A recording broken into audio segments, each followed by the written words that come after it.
Hola, buenas. Bienvenidos a esta serie de entrevistas sobre la dolarización que estamos realizando en la OSFQ. Hoy nos encontramos en otra universidad amiga, la Flaxo, para tener la ocasión de entrevistar al economista Alberto Acosta. Cuento con Josué Vázquez, alumno de la OSFQ, y yo mismo, Luis Espinosa Gómez. Y vamos a hablar un rato, si no le importa, Alberto, sobre qué ha sido, cómo fue la dolarización. Quizá la primera pregunta para empezar es ¿cuál es su balance 15 años después de qué ocurrió con la dolarización del Ecuador? En primer lugar, gracias. Me parece oportuno este espacio para reflexionar sobre lo que ha significado la dolarización, algo que no hubo cuando se impuso la dolarización hace 15 años. Yo siempre empiezo recordando que llegamos a la dolarización, que puede tener ventajas y puede tener desventajas, sin un análisis serio, sin un debate democrático y de una forma autoritaria. A los 15 años abrir la puerta al debate me parece saludable y yo entonces estoy muy contento de estar aquí con ustedes. A la dolarización habría que analizarle en un contexto muy amplio antes de podernos pronunciar si ha sido buena o ha sido mala. Lo que deberíamos nosotros analizar es cuál es el escenario en que se ha desenvuelto la dolarización y cómo ha podido sostenerse tanto tiempo. Para algunos, y me incluyo, no habría creído que la dolarización se habría sostenido tanto tiempo. Las condiciones cuando se impuso la dolarización no auguraban un escenario positivo y uno podría decir, pues bien, la dolarización es una maravilla, se ha sostenido tanto tiempo por sus propios méritos. Y no es así. Ha habido un entorno internacional favorable, extremadamente favorable. Podemos decir que tuvimos mucha suerte cuando se impuso la dolarización y posteriormente tuvimos los dólares suficientes para que ésta se sostenga. No es que la dolarización atrajo dólares, sino que había condiciones internacionales para que el Ecuador reciba los dólares.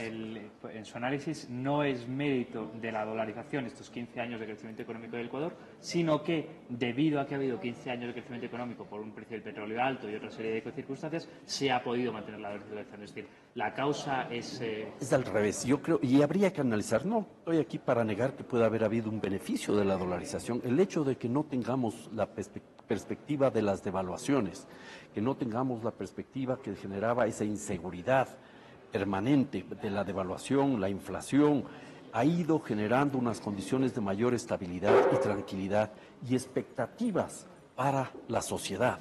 Eso que es positivo es a la vez negativo. ¿Por qué?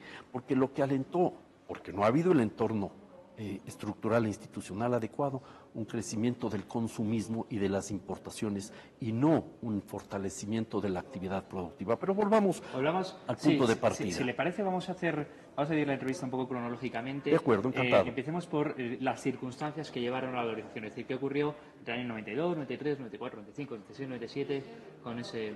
Bueno, recordemos que desde el año 82 en adelante, la economía ecuatoriana vive un periodo de largo estancamiento. Coincidiendo casualmente con el precio de exportación de petróleo. Es decir, caen los precios de exportación de petróleo.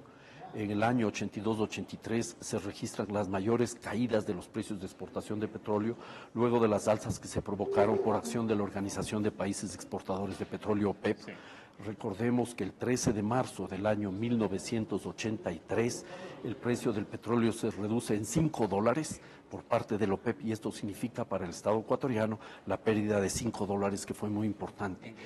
Pasó de $22.50 a $17.50, una caída significativa del precio del crudo. Interesante porque ahora estamos hablando de caídas muy importantes, pero en el entorno de los 60, o sea, 3 veces más. Tenemos que ser economistas. Unos son los valores que teníamos en el 82 y unos los que tenemos. Sí, pero no, la inflación es claro, el 300%. Seguramente $40 en la actualidad son menos que $20 en el año 82 y eso estoy casi seguro. Habría que hacer el análisis, no lo tengo a mano, ya si llevamos al valor presente tenemos otros valores. Pero de todas maneras, hay una caída del precio del petróleo, hay un incremento de las tasas de interés, principios de los 80, la política de Reaganomics, ¿ya? Y también hay un cambio en el manejo geopolítico internacional. No es un hecho casual que los Estados Unidos se hayan alineado con Inglaterra en contra del resto de América Latina, sobre todo en contra de Argentina en la Guerra de las Malvinas. Hay un escenario político que produce un vuelco, un cambio de lo que se venía viviendo en los años 70 y principios de los 80. Y Ecuador entra en una etapa sostenida de estancamiento. estancamiento. Nosotros podemos ver cómo creció la economía ecuatoriana en los 70 y luego se mantiene prácticamente estancada durante todos los años 80. Los precios del petróleo estuvieron bajos, incluso hay una caída mayor. En julio de 1986, cuando el precio del crudo cae a $8.60, y posteriormente vemos que la economía ecuatoriana no logra levantar cabeza. Ya ese es el punto de partida, el telón de fondo de todo esto. Ahora, ¿por qué? Podríamos decir. Hay causas endógenas y hay causas exógenas. Causas endógenas, los problemas propios del subdesarrollo, un aparato productivo orientado a la exportación de materias primas, un aparato productivo muy oligopolizado y monopolizado, un aparato productivo con bajísimos niveles de competitividad, una masiva iniquidad en la distribución del ingreso y de la riqueza, una sociedad propensa al rentismo, al paternalismo, un esquema político que también daba muestras de autoritarismo y un manejo económico de inspiración neoliberal. El consenso de Washington se ponía en esa época, en donde se priorizaba la austeridad y eso impedía la recuperación de la economía y vivíamos en sucesivos ajustes de deuda externa que en sí ya al inicio ya eran impagables, porque esta es una de las características básicas, ¿ya? Nosotros nos habíamos endeudado masivamente en los años petroleros y años 70 y posteriormente seguimos endeudándonos para pagar la deuda. En ese contexto llegamos nosotros a una situación muy compleja, sobre todo en la segunda mitad de los años 90. Y ese es el punto de partida para la dolarización. Estamos en torno al año 95 con una economía improductiva, un sistema político que no respondía frente a los ciudadanos, sí, entre otras cosas porque no necesitaba de sus impuestos, podía vivir del precio del petróleo. Bueno, eso ya comienza a cambiar en los años 80 y 90. Comienza a haber un intento de mejor manejo de la política fiscal. ¿Pero para qué? No para tener recursos y atender la inversión social en educación, en salud, obra pública, el Estado en general, el funcionamiento del Estado, sino para atender el servicio de la deuda. El servicio de la deuda que se generó en los años que iba bien la economía, que era y después que se aumentó. Cuando la deuda nos obligó a endeudarnos para pagar deuda. Sí, para deuda. Entonces, ese es el telón de fondo. Había mucha más deuda que el sector productivo es el telón de fondo. Entonces, nosotros llegamos en ese contexto a un manejo económico que se convirtió en el dogal de la economía ecuatoriana. Se fue paralizando el aparato productivo, ¿ya? Y desde el año 95 hasta el año 2000 vivimos una etapa muy compleja en términos sociales y también en términos económicos, ¿ya? Recordemos que además, hay que anotarlo, no solo vivimos el problema en el año 82, 83, 84, la caída de los precios del petróleo, la política del Reaganomics que nos restringió a todos los países de América Latina, la crisis de deuda externa, consecuencia de esa política norteamericana y los problemas geopolíticos, sino que en el año 97-98 vivimos otros problemas adicionales, ¿ya? Como fue el hecho de la caída de los precios del petróleo, una nueva caída de los precios del petróleo y lo que significó la crisis que se origina en los países asiáticos y se extiende en forma de círculos concéntricos a otros países, Rusia, Brasil, Ecuador, y tenemos problemas. La economía ecuatoriana ya había tenido anteriormente algún problema con la crisis, sobre todo en el año 87, con el terremoto. Entonces, hay muchos temas que estuvieron presentes, internos y externos, endógenos y exógenos. Para ver cómo llegamos a la situación del año 95, tenemos una gran deuda externa, pero claro, la deuda externa se ha generado puesto que los gobiernos han decidido endeudarse y luego no pueden pagar la deuda y siguen generando más deuda, que son los propios gobiernos los que siguen generando más deuda. Y usted habla de las caídas de petróleo, pero no se aprovechaban las subidas del petróleo ni para pagar deuda, ni para sanear la deuda, ni para... las caídas nos perjudicaban, pero las subidas que beneficiaban, ese dinero extra que se ingresaba no se aprovechaba para regenerar la economía. Tenemos una economía hay muchos temas que deberíamos abordar ahí. No solo era el tema de que no aprovechábamos los ingresos petroleros y el endeudamiento externo, sino que además las condiciones del mercado financiero internacional tendían a hacer imposible el uso adecuado de esos recursos. Podríamos abrir la puerta a analizar la calidad del endeudamiento externo. Precisamente porque, entre otras cosas, porque se endeudaba en sucres estando los dólares, ¿no? Ahí había un problema en que claro, todo endeudamiento, cuando lo haces en otra moneda, teniendo el sucre, que era una moneda que se devaluaba muchísimo, y como ya había costumbre de devaluar el sucre para poder pagar la deuda externa, entonces ya el que le prestaba a Ecuador ya pedía un tipo de interés mucho más alto, puesto que sabía que era muy posible que se devaluase. Aquí hay un primer punto que ya vamos entrando en materia. Sí. Poco a poco no es que se devaluaba el sucre. había condiciones que llevaban a la devaluación del Sucre. Muchas veces esas condiciones estaban motivadas por problemas externos.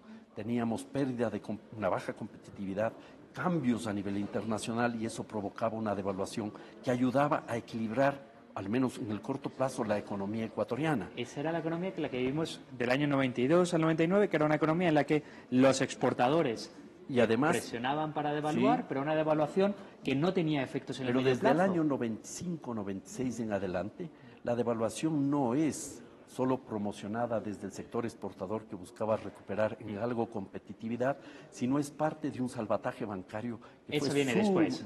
Ya desde el año 95-96 sí, comienza el problema a través del cual el Estado se hace cargo de los bancos quebrados y los banqueros se llevan un dinero, algunos de ellos fuera del país. ¿Ya? Entonces, eso tiene un costo elevadísimo para la economía ecuatoriana. No te olvides de ese detalle. No es una casualidad, entonces, que en esa época hayamos vivido una crisis económica sostenida, no solo el estancamiento, sino después, año 98, 99, 2000, una caída superior al 30% en dólares. O sea que es una implosión de la economía ecuatoriana, un incremento de la pobreza que pasa de un 35 a más de un 70%, la pobreza extrema pasa de un 17 a un 35, 34%, y en términos políticos, son dos gobiernos los que caen en ese periodo, porque la sociedad ya no resiste. ¿Y cuál fue la válvula de escape? La migración. Sí, la válvula de escape en términos sociales, en términos políticos y en términos económicos. Entonces, en conclusión, nosotros estábamos en medio de una grave crisis que no solo era económica, que era social y que era política. Yo sostengo que el momento en que se impuso la dolarización, la sociedad ecuatoriana vivía una suerte de entontecimiento generalizado. No había capacidad para analizar los orígenes de la crisis, las causas, y para buscar respuestas que nos permitan a nosotros proyectarnos en el largo plazo. Vamos a ver si hacemos un análisis para entender esos años 90. Te voy a tomar un poco de agua. Sí, esos años un poco difíciles. Tenemos una economía no productiva, claramente exportadora, en una exportación primario exportador por precio, una exportación por precio, una exportación de calidad que le afectaba mucho, y un manejo de la política monetaria que se había afectado por tres razones. En primer lugar, un manejo de la política monetaria en la que se favorecía las devaluaciones para que el sector exportador sea competitivo porque era la única fuente de ingreso del país, un manejo de la política monetaria en que se favorecían las exportaciones porque era una economía muy endeudada, el Estado estaba muy endeudado, luego le convenía devaluar el sucre para pagar con moneda que valiese menos en la nueva moneda, y un manejo de la política monetaria en el que el salvataje bancario, que se empezó a producir desde el año 95-96 por este riesgo moral. Los tres puntos son claves. El salvataje bancario llevaba a más impresión de sucres, de tal manera que lo que parecía la solución, porque era más impresión de sucres para salvar la economía, en el fondo solo hacía sino llevar a mayores problemas. Provocaba más inflación, provocaba mayores tipos de interés, una economía menos productiva, provocaba más desempleo y provocaba que nos viésemos. Y estábamos en esa espiral durante 4 o 5 años, porque muchos sitúan la crisis en torno al 98, pero los datos ya empiezan a ser muy negativos y las señales de alerta del sistema bancario empiezan a soltar en el 96, luego tienes 3, 4, 5 años en una economía en espiral en caída libre. Creo que hay que hacer algunas puntualizaciones. Tú tienes toda la razón cuando señalas estos tres puntos.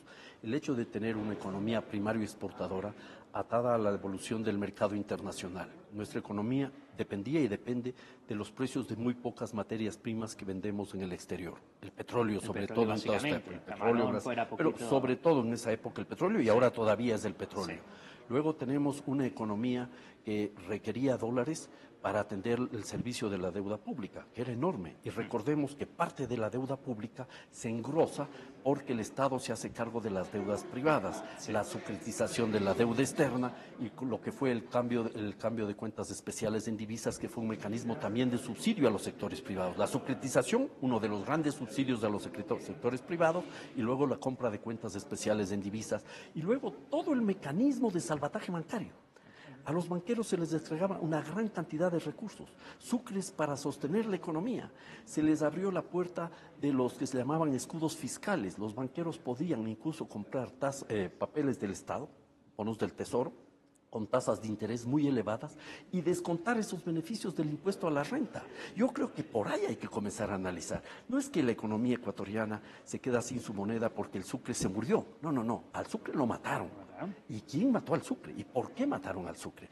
¿Quiénes controlaban la economía ecuatoriana? Y ahí podemos entonces hacer un ejercicio de economía política y ver quiénes estaban, por ejemplo, al frente de la economía ecuatoriana.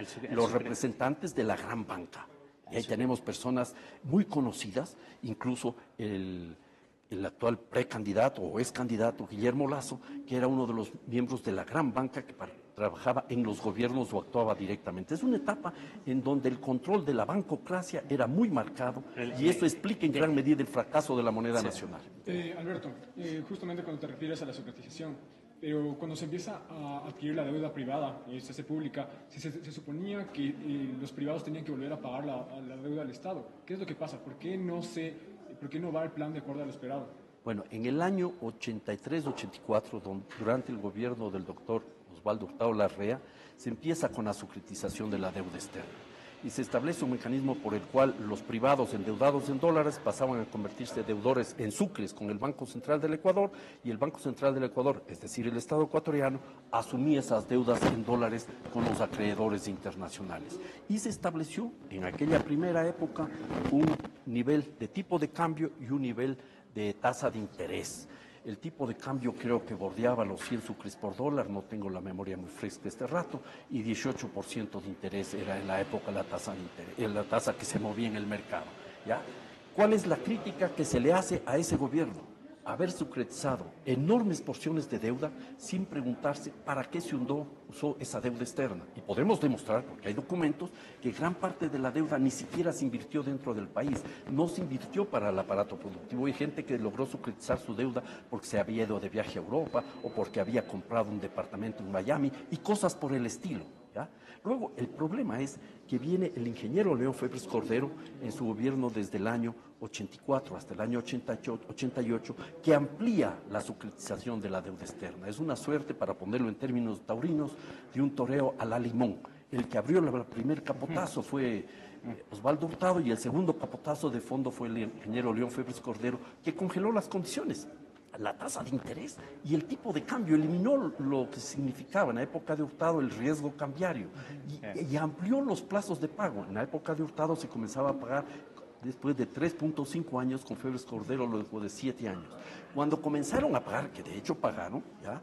La tasa de interés ya estaba en valores cercanos al 100%, no sé exactamente, pero ya no era el 18%, y el tipo de cambio no era de 100 sucres por dólar, sino de más de 1000 sucres por dólar. Entonces fue un mecanismo a través del cual se licuó la deuda privada, contratada en el exterior, y eso asumió el Estado ecuatoriano. Luego hubo otros mecanismos, como ya he mencionado, la compra de cuentas especiales en divisas, que fue un masivo subsidio particularmente a la banca, y luego también todo el salvataje bancario.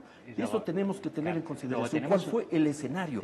¿Y quiénes manejaban la política monetaria y cambiaria? ¿A quién se beneficiaba? Tenemos un sistema en el cual tenemos el Banco Central, que parece que no ningún análisis, por muy generoso que sea, puede otorgarle un cierto grado de independencia. Era un Banco Central completamente controlado, y un Banco Central que hacía una política monetaria en una impresión masiva de sucres para realizar el salvataje bancario, para favorecer al gobierno. Luego, al gobierno que tenía que pagar su deuda externa. Luego, llegamos al año 99, por ir avanzando, y me llama la atención porque el análisis es, evidentemente, había un mal manejo de la política monetaria. Es decir, creo que ninguno de los analistas podemos decir que había un buen manejo de la política monetaria en aquellos años, precisamente por el uso y el abuso que hacía el Banco Central de la impresión de sucres. Bueno, la pregunta es buen manejo o mal manejo ¿para quién? Claro.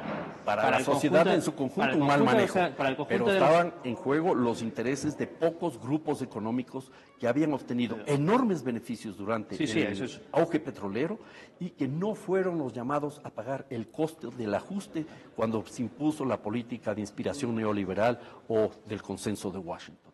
Esos grupos de gente son los que llevan... Me llama la atención que nombre el Consenso de Washington, porque es que el Consenso de Washington dice explícitamente en su punto octavo noveno, dice que hay que tener un buen control del sistema financiero. Dice, hay que liberalizar todos los mercados y dice, exceptuando el mercado financiero del que se tiene que tener un buen supervisión bancaria. Ahí podríamos discutir, porque había representantes del Consenso de Washington que forzaban la liberalización del mercado financiero a ultranza. Forzaban mucho y podremos discutir sobre eso, pero creo que no es lo de fondo este rato, ¿ya? El tema de fondo aquí es que vivimos, como ya dije, una situación muy compleja en términos políticos, sociales y económicos. Y llegamos, pero hay un dato que nos estamos olvidando. Hubo un preámbulo de la dolarización que se llama la convertibilidad.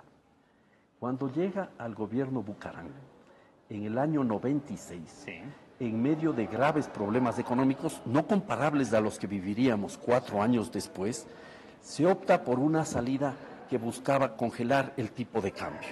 Y entonces se abre la puerta a la discusión de la convertibilidad. Influido por el modelo argentino, por el modelo argentino y el señor Cavallo. Estuvo aquí con la Fundación Mediterráneo. Y entonces se establece la posibilidad de introducir la convertibilidad. Pero eso es resistido por amplios segmentos de la sociedad. Hay una mayor discusión sobre la convertibilidad que luego sobre la dolarización. Y entonces ya había en el Ecuador el debate de la rigidez cambiaria para enfrentar los problemas inflacionarios. No teníamos una inflación alta, no teníamos una hiperinflación, no había condiciones para hiperinflación y en esa época ya se plantea la convertibilidad. Pero bueno, aquí, y dice hiperinflación, ¿está hablando en el año 96 o en el año 90? Ni en el 96 ni en el 99. Se pasó de un tipo de cambio de 5.000 a 25.000, es decir... pero vamos, aquí vamos definiendo qué es hiperinflación, pero hablemos un ratito del tema de la convertibilidad para llegar a la dolarización. En Ecuador, y esto explica en gran medida este tipo de políticas económicas que no son consensuadas ni debatidas internamente, que son inspiradas desde afuera a través de lo que llama el gran pensador latinoamericano Aníbal Quijano, la colonialidad del poder. Nosotros sufrimos, y este es uno de los mayores problemas, una falta de seguridad en las decisiones que adoptamos. Una y otra vez estamos esperando que alguien de afuera nos diga que lo que estamos haciendo está bien, o que venga alguien de afuera a recomendarnos lo que se puede hacer. Ese fue Domingo Cavallo en el año 96. Pero en el año 96, de la inspiración de la convertibilidad, fueron muchos argentinos, muchos ecuatorianos los que empezaron a promover aquello. No había tan muchos.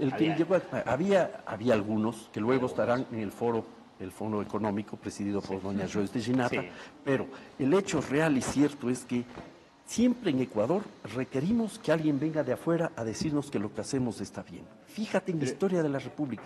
Y entonces, a la dolarización llegaríamos también con recomendaciones de afuera. Curiosamente. Schuller, Hanke y Cordero.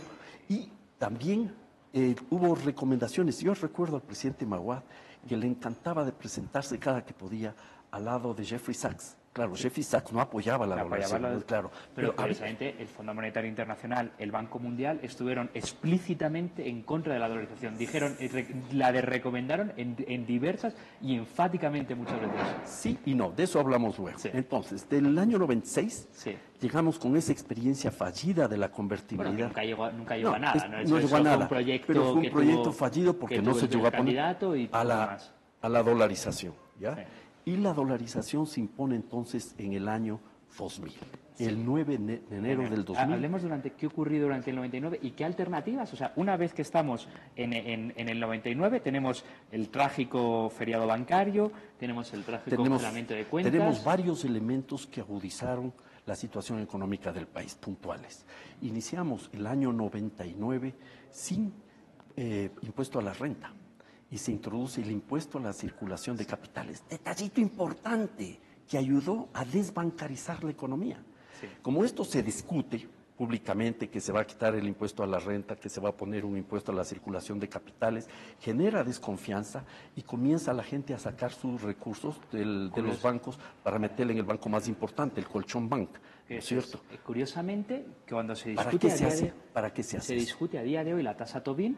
que es un impuesto a la circulación de capitales, y me llama mucho la atención porque Ecuador es un modelo internacional en el que se hizo y fracasó, o sea, no se recaudó tanto como se quería recaudar, porque evidentemente lo que supuso es la desbancarización de la no cuenta. confundamos impuesto a la circulación de capitales con la tasa Tobin. Son dos cosas diferentes. No mezclemos peras con patatas, hombre. No, son diferentes. Otro rato hablemos de eso. Vale. Entonces, se introduce eso, y eso no es que produce la crisis. La crisis ya estaba desde antes, pero exacerba la crisis.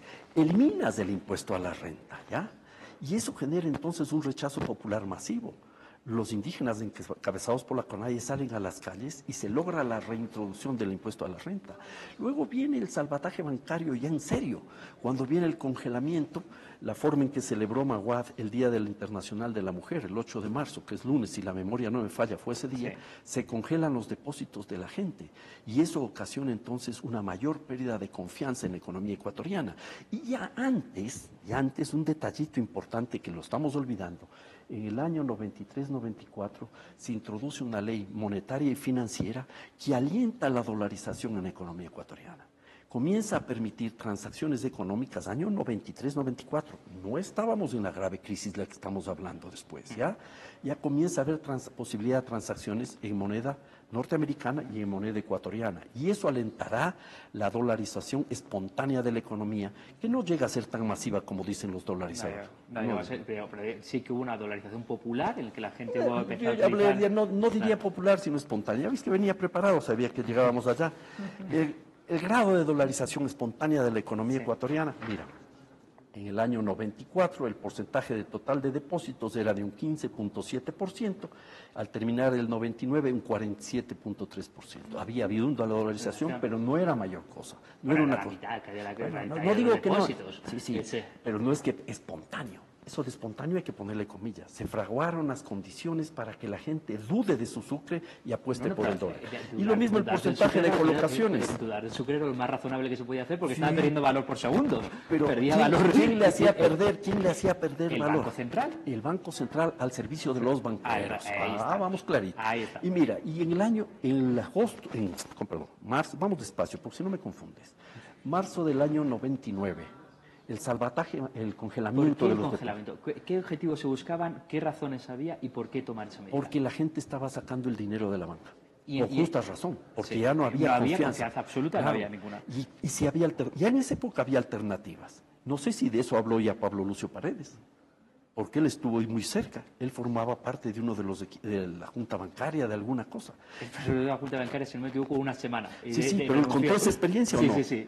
Esa experiencia. Él plantea lo que se debía haber hecho, no meter la mano al bolsillo de los clientes, sino controlar todo el patrimonio, no solo los activos de la banca, sino el patrimonio de los banqueros, para que ellos respondan con su dinero. Pero eso no se hizo. No se hizo. Pero la pregunta es, estamos el 8 de marzo, se congela con la idea, porque evidentemente ya el sucre era una moneda que nadie confiaba en ella. Es decir, no había ninguna, el 50% de los depósitos no estaban en sucres. No, en menos, ya te estoy demostrando que era el 44% estaba en dólares, en un esquema de crisis aguda. Y entonces, en ese momento, comenzamos a buscar alternativas. Ahí empezamos. ¿Ya? Pero un escenario de entontecimiento generalizado, insisto en eso, porque no hubo la predisposición para el debate nacional, no hubo. Había varios encuentros, llegaban este señor Schule y este señor, ¿cómo el otro? Canque. El señor Bueno, los dos llegaban, los dos primero, que eran los que más sabían y los que impulsaban, los evangelizadores de la dolarización que venían desde los Estados Unidos. Ellos tenían debates bastante reservados, sobre todo en la ciudad de Guayaquil, lo que yo recuerdo, ¿ya? Luego venía este señor Cordero, que nos trató de convencer de que la dolarización era una maravilla. Y trajo un librito que se llamaba La Segunda Muerte de Sucre. Y el Renacer del Ecuador. El Renacer del Ecuador, el mismo libro lo hizo en Venezuela y en 2 países más. Sí. Y si uno tiene precaución de leer, es muy fácil hacer la comparación. Es lo mismo cambiando el nombre de los países. Él mismo lo dice. Y nos vendió con un manicho. Te entregaban un certificado, tú comprabas el libro, te daban un certificado, ibas a la Cámara de Comercio y te entregaban un manicho, que es un chocolate con maní, muy conocido y popular en el Ecuador. Y además te vendían el libro con un billete. A un lado, el sucre esmirriado que parecía que tenía sida, así totalmente derrengado, y al otro lado, el Charles Atlas, el dólar, todo musculado que estaba dispuesto a batir cualquier problema. Y ese fue el único trabajo relativamente serio. Luego hubo dos estudios más que yo recuerdo, ¿ya? Uno en contra, sobre la convertibilidad de Jorge Gallardo, que fue ministro de Finanzas del doctor Borja, años 80, y que luego sería uno de los primeros ministros con dolarización. Totalmente en contra. Es un libro pequeñito de la Escuela Politécnica del Litoral sobre la convertibilidad, con argumentos contundentes en contra de la rigidez cambiaria. Y un libro a favor de Franklin López Buenaño, ¿por qué y cómo dolarizar? 86 páginas. Un libro sencillo, sí, ni siquiera es, vamos, es un... Ni siquiera hubo nada. No llega, es un librito. Y había otra posición, entonces estaba entre los que apoyaban el tipo de cambio fijo, los que estaban en contra. Luego había otra posición que no deberíamos olvidar, de una persona que se merece todo mi respeto, como Walter Respurria, ¿ya? Que decía, hay que hacer realidad el ajuste de inspiración neoliberal. Y él defendía las tesis del Fondo Monetario y del Banco Mundial, ¿ya? Él apostaba por un manejo apegado al funcionamiento de los mercados. Y habíamos otros que creíamos que había otras alternativas. ¿Cuáles podrían haber sido las alternativas? Con Jürgen Schult, profesor de la Universidad del Pacífico, que vivió muchos años aquí en el Ecuador, escribimos en ese año un pequeño librito que se llama La hora de la reactivación, ¿ya? Y nosotros planteábamos una alternativa que hubiera significado otro tipo de manejo económico con seguridad mucho mejor que el actual. Eso no lo podré demostrar porque ya no se puso en marcha, por supuesto. Pero aquí viene el tema. ¿Hubo debate? No hubo debate. No, yo te digo cuál es la salida, también te las voy a decir, porque para la época teníamos una respuesta donde yo quiero hacer hincapié, y por eso resalto la importancia de esta reunión, es que no hubo debate, ¿ya? En la Asamblea Nacional, en esa época, Congreso Nacional, en medio de la crisis, el presidente de la época, si no me olvido, era Guillermo Landázuri, convocó a una audiencia pública y fuimos 3 personas a defender 3 tesis. Francis López Buenaño, rodolarización; Walter Respurri, el ajuste estructural tradicional; y Alberto Acosta, el ajuste heterodoxo, de inspiración diferente a las anteriores, y que te voy a explicar en dos. Pero yo recuerdo que ni siquiera en el público presente, que eran los diputados, había interés para escucharnos. Cada uno habló media hora, no hubo preguntas y se acabó el debate. Yo no recuerdo que me hayan hecho preguntas, se acabó el debate. No había posibilidad de discutir estas cosas. ¿Y en qué estábamos hablando con Jürgen Schult? Nosotros creíamos, y esa es una salida que se puede estudiar y analizar la conveniencia, que era necesario poner la casa en orden. Había unos precios adelantados y unos precios retrasados. El dólar estaba adelantado, estaba demasiado elevado, entonces había que dar, lo que dice Paul Krugman, un toque de queda a la moneda, una rigidez cambiaria temporal, ¿ya? Porque en economía, no te olvides de esta norma muy valiosa, no hay decisiones permanentes, ¿ya?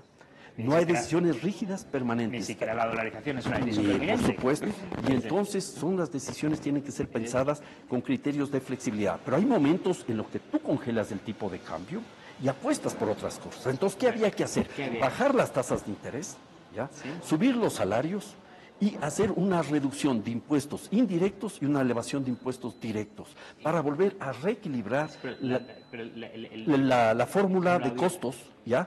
Con miras a qué, a reactivar la economía. Había que frenar la economía contra la inflación y había que reactivar la economía. Seguía habiendo un problema grave de desconfianza en el sucre, seguía habiendo un tipo de cambio, ya en torno a los 15.000. Disculpa, en el año 92, cuando empieza el gobierno de Lajic y Durán Ballén, en ese orden de importancia, lo que se hace es una sobredevaluación, ¿ya? Y se lleva una sobredevaluación. El sucre debía haber estado en esa época por los 1.400, estaba a menos de 1.000 y se le llevó a 2.000. Eso fue un overshooting o una sobredevaluación y eso permitió recuperar la confianza en el sucre.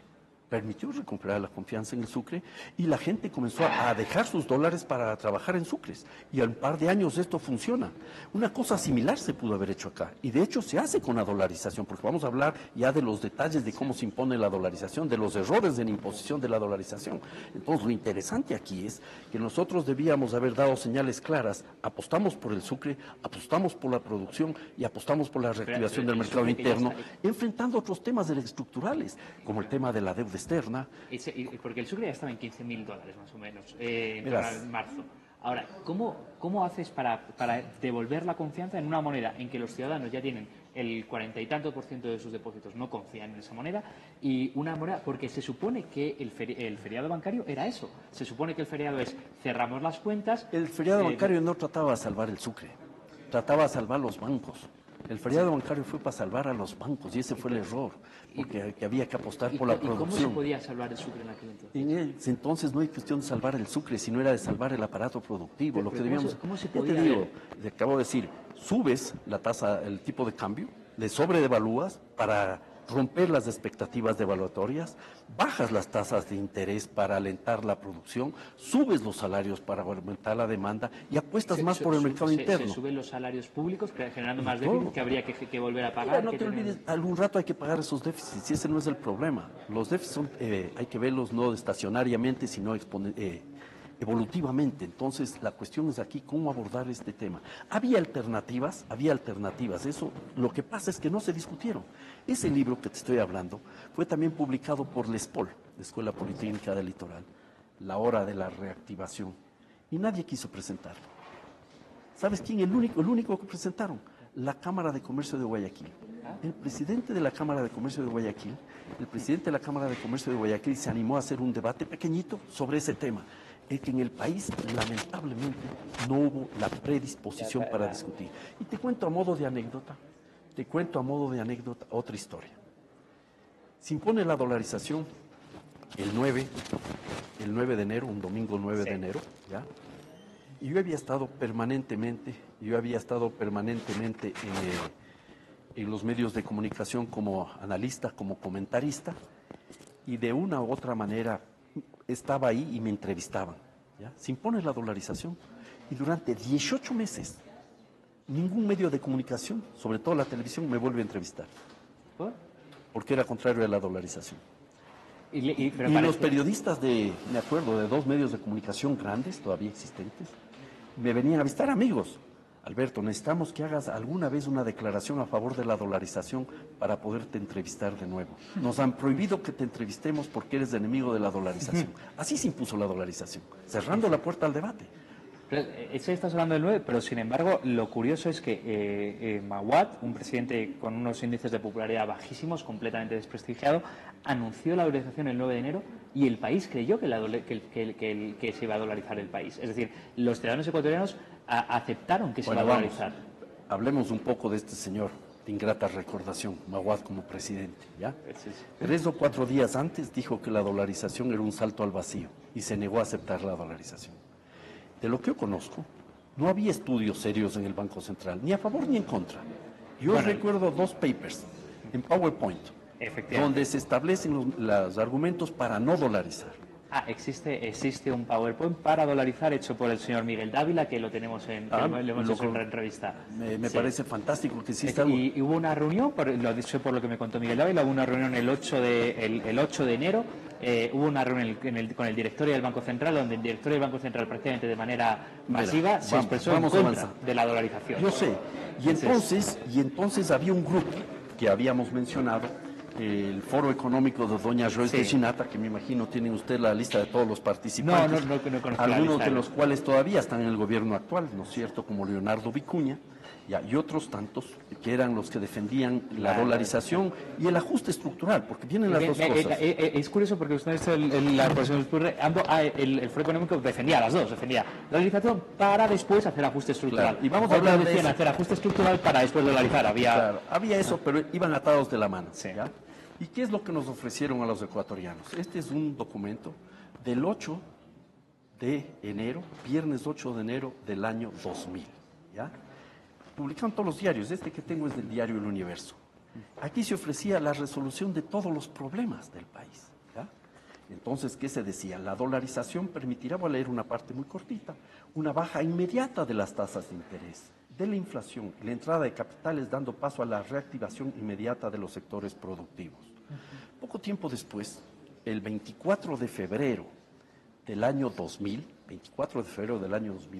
José Luis Cordeiro, ¿ya?, llegó a decir que lo único que no podemos esperar de la dolarización es la cura al SIDA.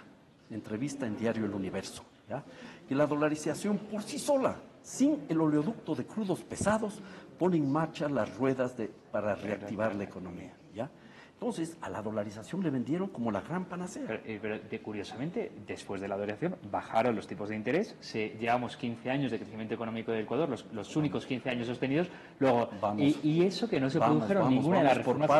Vamos por partes. Estamos atropellando las cosas y quieres llegar a las conclusiones que tú tienes preestablecidas. Pero estamos hablando del año 2000, pero hablando de... A ver, vamos dolarización.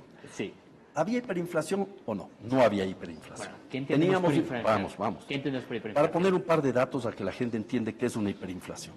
Ecuador tenía en el año 99 una inflación del 61% en promedio, a diciembre teníamos 63%, a abril, mayo del año 2000 llegamos al 100%. Por efecto de la inflación inercial, que venía arrastrándose de atrás, había que hacer un ajuste de precios, y por efecto de la propia dolarización. Mi pregunta es, ¿qué define usted por hiperinflación? Llegamos, Luis, paciencia, estoy demostrando que no había hiperinflación. Primero, ¿cuál es el escenario? ¿Cuál era una hiperinflación? ¿Cuándo era en el año 88 en Nicaragua? 14.000%. Vale. ¿Cuánto era la inflación en el año 85 en Bolivia? 8.000%. ¿Cuánto era la inflación en el año 90 en el Perú? Un poquito menos de 8.000%. ¿Cuánto era la inflación en Hungría en los años 40? Llegaba a un número 10 a la 175. Nosotros... ¿Es razonable vivir una economía, puede vivir saneada con un 60% de inflación? Sí, eso no he dicho. ¿Ves? Ya me estás... No. Primero, entonces, no había hiperinflación. Había una inflación que había que combatirla, que había que reducirla, sin llegar al sacrificio de la política monetaria y cambiaria. Este es el punto medular. ¿Ya? No digo que había que convivir con esa inflación, no, sino que no era una inflación tan aguda, tan crítica, como para sacrificar la política monetaria y cambiaria. Este es el punto medular aquí. ¿Ya? Entonces, luego nos preguntamos, ¿bajó la inflación de manera inmediata? No. Se tomó como 4 años para llegar a menos de 2 dígitos. 2002 ya estamos en una No. A un dígito llegamos casi en 4 años. Sí, pero del 60% hemos bajado a la mitad. Yo creo que con otra política económica bajábamos más sin sacrificar el crecimiento. Vamos, punto 1, no fue la gran herramienta para la inflación. Tasas de interés. Bueno, desde entonces la inflación se ha mantenido en esos años. Sí, de acuerdo. Desde eso 15 años se ha mantenido en torno al... Y sin disciplina fiscal, que era lo que ofrecía la dolarización. Sin disciplina fiscal. Segundo punto importante, ¿ya? Hubo una reactivación real del aparato productivo. Yo no veo una real reactivación del aparato productivo. Pero hubo reformas estructurales que pudieran haber facilitado, tampoco las hubo. Tampoco las hubo, pero aquí hay un dato interesante. No tengo a mano ese estudio. El actual presidente de la República, cuando era profesor de la Universidad de San Francisco, en uno de sus últimos trabajos como académico, llegó a calcular en cuánto habría crecido la economía sin dolarización.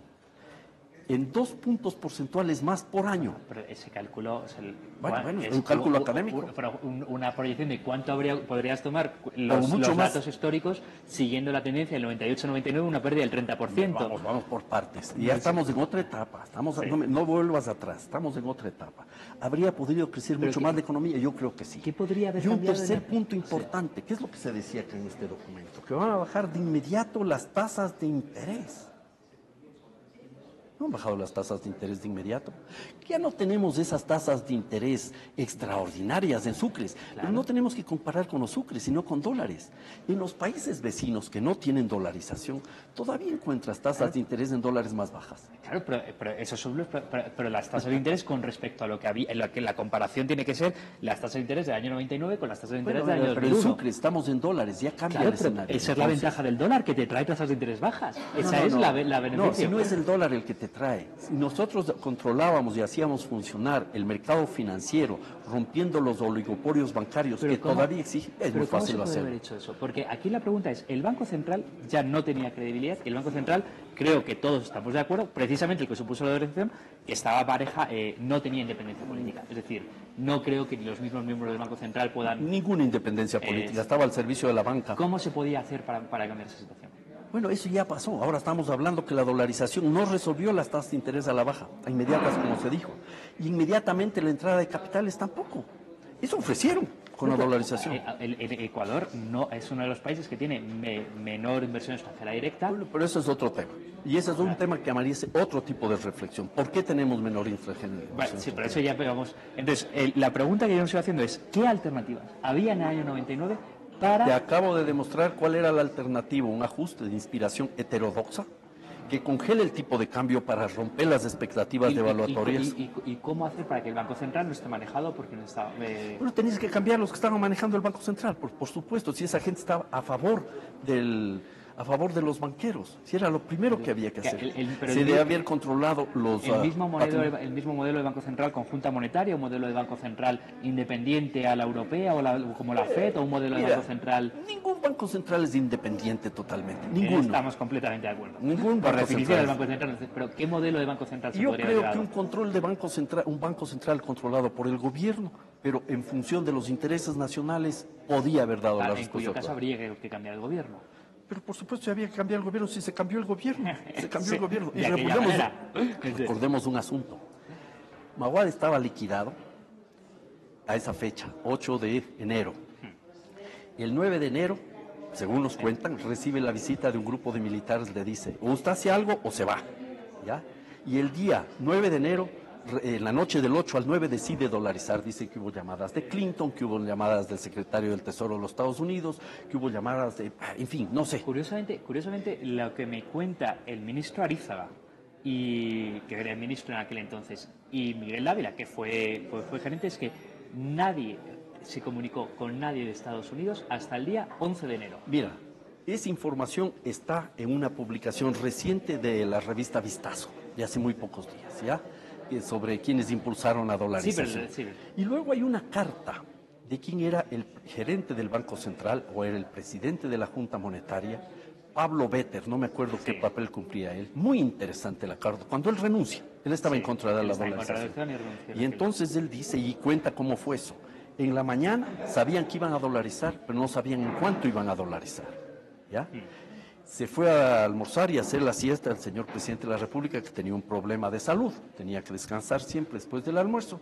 Regresa y comienzan a pensar en cuánto dolarizar, porque no tenían estudios, no había estudios. Básicamente los estudios, por lo que cuenta la decisión ya estaba tomada el día 9 de enero, porque anunció el nuevo se toma. 25.000, y luego fue simplemente dividir un ajuste del balance del Banco Central. Mira, en la tarde no sabían qué iban a hacer. Y por eso se fue posponiendo en la tarde del día 9 la rueda de prensa, la cadena nacional del presidente de la República para que dé la noticia, ¿ya? Y hay un dato muy interesante. ¿Cuál era el tipo de cambio real, si se habría hecho algún estudio, del dólar en relación al sucre o del sucre en relación al dólar? 11.800 sucres por dólar, tipo de cambio real, no el que vendían en la calle. Aquí en las calles de Quito te vendían en 25.000 sucres, pero ese es el mercado spot, por decirlo así, el mercado ocasional, ¿ya? El tipo de cambio real estaba en 11.800 sucres. Incluso Pablo Lucio Paredes, defensor de la dolarización, reconoce que fue un grave error haberlo hecho con 25.000 sucres. Dice que debía haberse hecho solo con 15.000. Claro, y eso habría sido muy interesante porque el impacto inflacionario habría sido menor y habría logrado reducir la inflación mucho más rápidamente. La dolarización exacerba la inflación inicialmente y produce algo más. Recuerda, llegamos por un gran atraco a la sociedad, el atraco bancario. El salvataje bancario hay que definirlo, no es un salvataje, es un atraco bancario a la sociedad.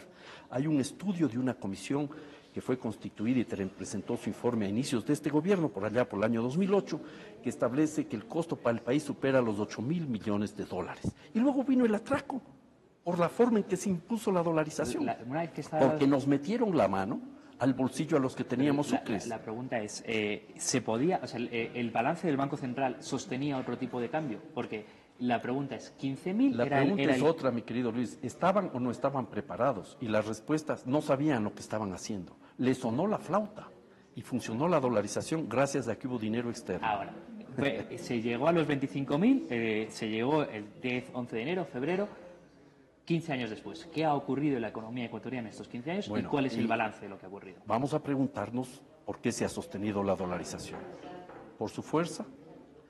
¿Por su capacidad intrínseca o por condiciones externas?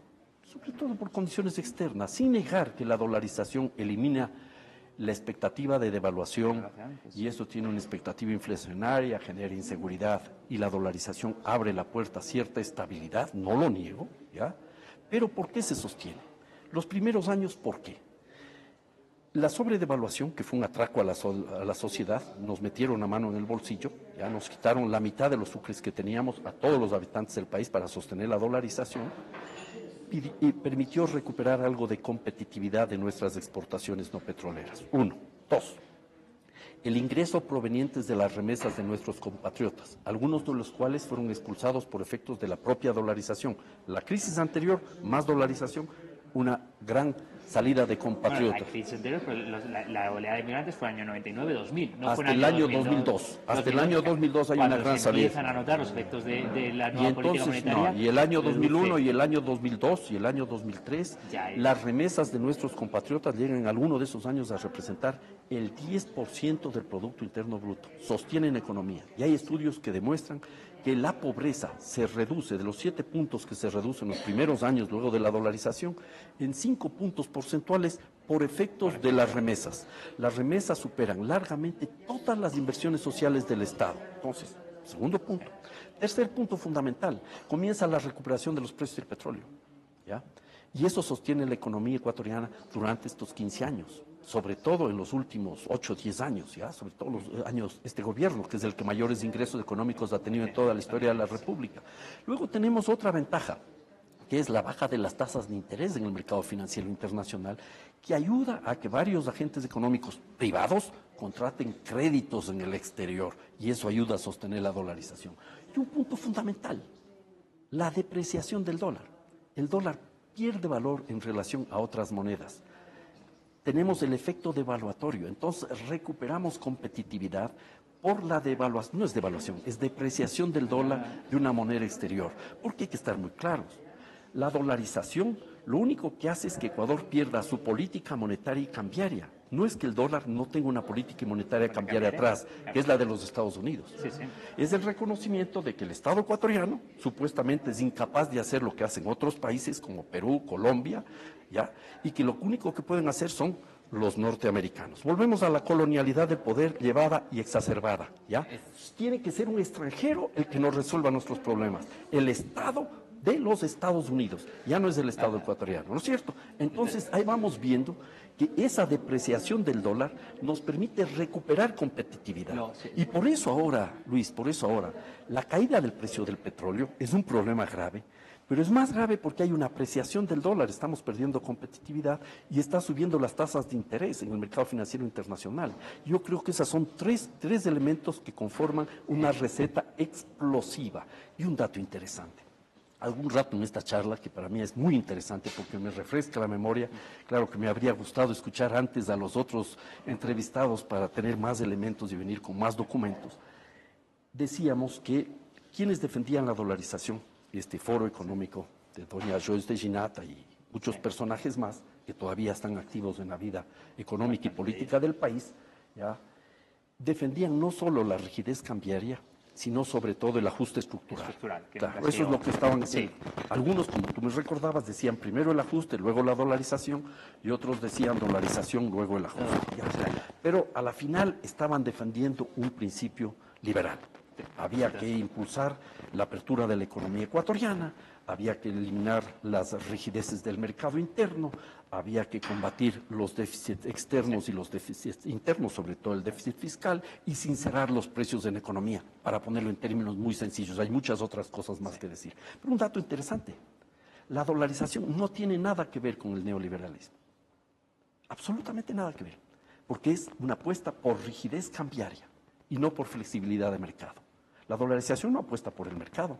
La dolarización apuesta por una salida de otro Estado, se acoge a la lógica de otro Estado. No es que desaparece el Estado está presente, pero es otro Estado. Un Estado que se está beneficiando de la incapacidad de países como el nuestro y que está ampliando su zona de influencia. Ahora, es muy interesante, Luis, es muy interesante para seguir el debate de la época. En esa época se abrió una discusión en América Latina. Después de Ecuador, que Ecuador dolariza y un año después El Salvador. Si se dolariza o no se dolariza. Sí. Y el resto de países de América Latina no cayeron en la trampa del entontecimiento generalizado y no optaron por la dolarización. Te recomendaría un libro fantástico del año 2000. No me acuerdo el título del libro. Es realmente recomendable para quienes quieran estudiar eso. Escrito por Jürgen Schult, ¿ya? Sí. Que es como una obra de teatro. él no llega a posicionarse ni a favor ni en contra en su libro. Es como un diálogo que realizan dos estudiantes de su nivel. Es ficticio, ¿ya? Como el diálogo de los perros de Cervantes. Sí, el Cipión y otro, exactamente inspirado en esa lógica. Pero este era de dos chicas. La una era Sol y la otra era Dol. Soledad y Dolores. La una defendía las tesis de no dolarizar, Sol, soledad, y la otra de dolarizar el dólar. Y entonces se da un debate en América Latina, ahí sí más interesante. La mayoría de países de América Latina dicen, no vamos a cometer este error. Porque sacrificar la política monetaria y cambiaria a cambio de tener estabilidad por un tiempo puede ser muy peligroso cuando las condiciones cambien. Y ahora estamos viendo que las condiciones comienzan a cambiar y hay presiones sobre la política monetaria y cambiaria. Bueno, vamos a dejar aquí porque daría para mucho más el debate y quizá no es el lugar. Ahora nos vamos a plantear qué alternativas hay a la dolarización. ¿Es conveniente desdolarizar el Ecuador?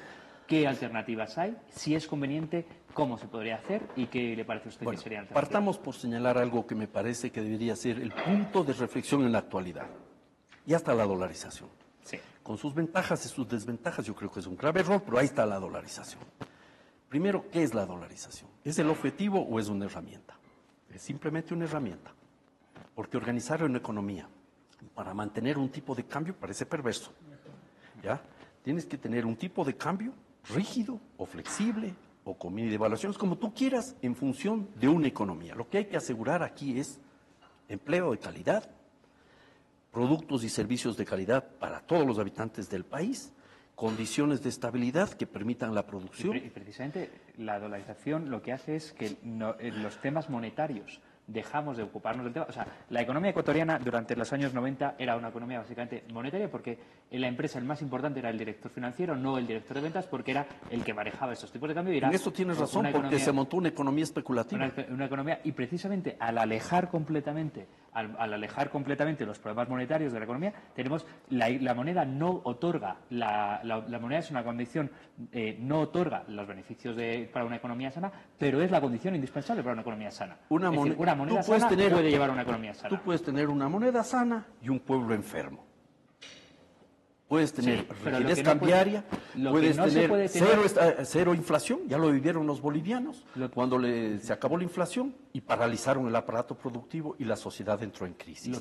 Nosotros hemos tenido un entorno internacional que ha permitido sostener la dolarización y esta nos ha garantizado cierta estabilidad. Este es el escenario. Ahora, ¿qué hacer? Uno, la dolarización no es la meta, es una herramienta. Pero a cambio, o sea, quitar la dolarización, o sea, lo que yo quiero decir es, la dolarización nos ha permitido, es una moneda sana que nos ha permitido cambiar una moneda sana. ¿Por qué? ¿Para permitir qué? Porque cambiarlo por una moneda insana sería una cuestión... Podríamos discutir si el dólar es una moneda sana. Yo estoy completamente de desacuerdo que no es la moneda más sana que a ninguno nos gustaría, pero más sana que el sucre sí que lo es. Una cifra. Sí. El dólar circula en todo el mundo. Fuera de los Estados Unidos hay más del 60% de los dólares en circulación, más del 60%. El dólar, si regresaran esos dólares a los Estados Unidos, duraría muy poco tiempo. Se provocaría una hiperinflación. Claro, sería insostenible. Es moneda de referencia. Es moneda de referencia porque los Estados Unidos, el imperio, controla la maquinita de imprimir billetes y cuenta de otra ventaja. ¿Sabes cuál es? La confianza en el dólar. Efectivamente. Con respeto a cualquier creyente, ¿ya? Hay mucho más fe en el dólar que en la Santísima Trinidad. Yo creo que ya el dólar ha perdido bastante y está perdiendo peso. Ahora está recuperándose, pero estamos en una etapa de una confrontación geopolítica que ameritaría otra discusión más larga, con el euro, el dólar, el oro, el rublo, la moneda china, la moneda japonesa, y estamos viviendo ya una etapa que avisora el fin del dólar como moneda global. Entre otras cosas, porque la FED está matando el dólar. ¿Por qué lo está matando? Hoy pero el dólar no es la moneda más sana. Bueno, pero entremos no es la más sana. Okay. Entonces, pero es más sana imagínate que el un escenario. Ese sucre ya lo murió. ¿Cómo vas a comparar con un muerto la salud del dólar con un muerto? Le mataron los banqueros y los gobiernos corruptos de la partidocracia, lo mataron. Y el Banco Central al servicio de esos personajes. El Banco Central no es una entidad abstracta. No, nunca lo fue. Entonces, teniendo al dólar, ya nos preguntemos qué sucede si hay una caída masiva de ingresos de dólares. ¿De dónde vienen los dólares? Del petróleo, de otras exportaciones, de créditos externos, de inversión extranjera y narcodólares que nos hemos olvidado. Seguro que hay una importante cantidad de narcodólares, más ahora con dolarización que antes, mucho más con dolarización. ¿Por qué? Llegan dólares, no necesitan lavarse, no necesitan transformarse de sucres a dólares, y aquí puede ser el primer lavado. Más blanco se lava en Suiza, ya sabemos, pero aquí puede haber un primer lavado, ¿ya? Entonces, conocemos ese detalle. Entonces, supongamos que hay una caída masiva de dólares. ¿Cómo sostenemos la economía ecuatoriana?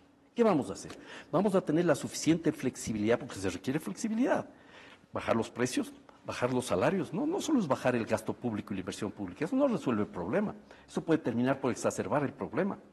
Porque si el Estado invierte menos de este rato, cuando ya el Estado se ha convertido en el motor de la economía, cerca de un 44%, ¿no es cierto?, del Producto Interno Bruto, eso paralizaría gran parte de las actividades económicas privadas. Habría menos inversiones, menos consumo, menos pago de tributos, y eso generaría una espiral negativa, perversa hacia adentro. ¿Ya? Entonces, cuidado.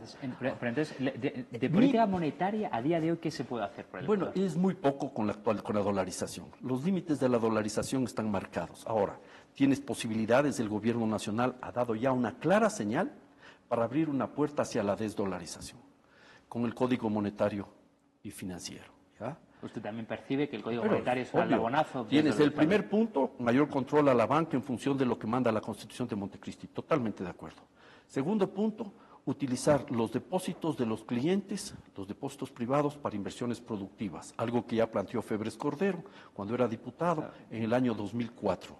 Trasladar el 70% de los depósitos a actividades productivas y controlar las tasas activas y pasivas para que no haya muchas utilidades de las bancas. Control público de la banca privada. Control Volvemos público. al control de público. Tercer punto. El gobierno controlando la banca privada. Lo cual es indispensable en cualquier caso, en cualquier caso. Tercero, ¿ya? Tercero, ¿qué plantea este código?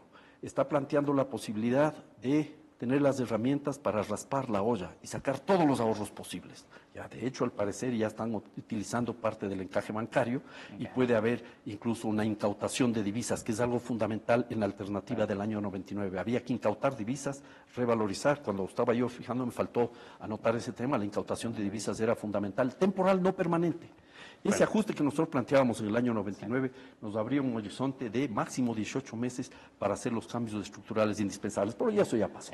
Entonces estamos hablando ahora, el cuarto punto, el dinero electrónico. El gobierno puede decir lo que quiera, pero con el dinero electrónico ya tenemos de hecho otra moneda. Existe en nuestro país otra moneda. Esas moneditas pequeñitas que no son de nada. 50 centavos de nada, 25 de nada, 10 de nada, 5 de nada, 1 de nada. ¿Ya? Es en el 0,4% de Bueno, las son monetarias, una cosa... 300 millones de dólares, no pesa, pero ya están ahí. Así que no es que la gente no tiene confianza, la gente confía en esas monedas de juguete. Que no significa. Alberto, ¿no supone que con la moneda electrónica, con cada una unidad de emisión de moneda electrónica, también tiene que haber un respaldo de $1? Eso dice el gobierno, pero en la práctica la del dinero electrónico puede ir abriendo un mecanismo para una emisión propia por parte del gobierno. De hecho, está abierta la posibilidad en el código para la emisión monetaria. ¿Y qué pasa con el tema de la confianza? Esa es la pregunta de fondo. ¿Cómo salir de la dolarización? Supongamos que tenemos que salir de la dolarización. Hagamos ese ejercicio, simplemente por discutir, para que no nos toque un momento dado salir atropelladamente con una crisis aún mucho mayor con la que se entró a la dolarización. Pero la pregunta sería, dos preguntas. En primer lugar, me congratula muchísimo esta que dice usted, porque creo que desde dos puntos de vista completamente opuestos, yo con una profunda preocupación y usted con una profunda esperanza, los dos vemos el dinero electrónico como una amenaza a la dolarización. Bueno, si a mí no me preocupa la dolarización, yo no hago hacer esfuerzos para sostener la dolarización. Yo Claro, hago esfuerzos para sostener la producción, el empleo, la calidad de vida, el respeto a la naturaleza y el buen vivir y el suma causa. Si la dolarización sirve, pues bien, demuestren que sirve la dolarización. Hasta ahora ha servido porque el entorno internacional es positivo. Porque nos sonó la flauta. Porque cuando usted dice, si llega el momento en que tenemos que salir de la dolarización... Entonces, ¿cómo salir de la dolarización? Pero ¿por qué salir? Porque salimos de la dolarización para tener una moneda propia en la que el gobierno pueda hacer emisión inorgánica. Vamos por partes. Vamos a otra frase. Pero salir de la dolarización... Vamos a otra frase simpática. No. La moneda en sí no es para mí el problema. ¿Ya? Para mí el problema es la política monetaria y cambiaria. ¿Qué decía Milton Friedman, sobre la moneda? En el año 99, revista Forbes. La moneda es un símbolo muy importante de la soberanía.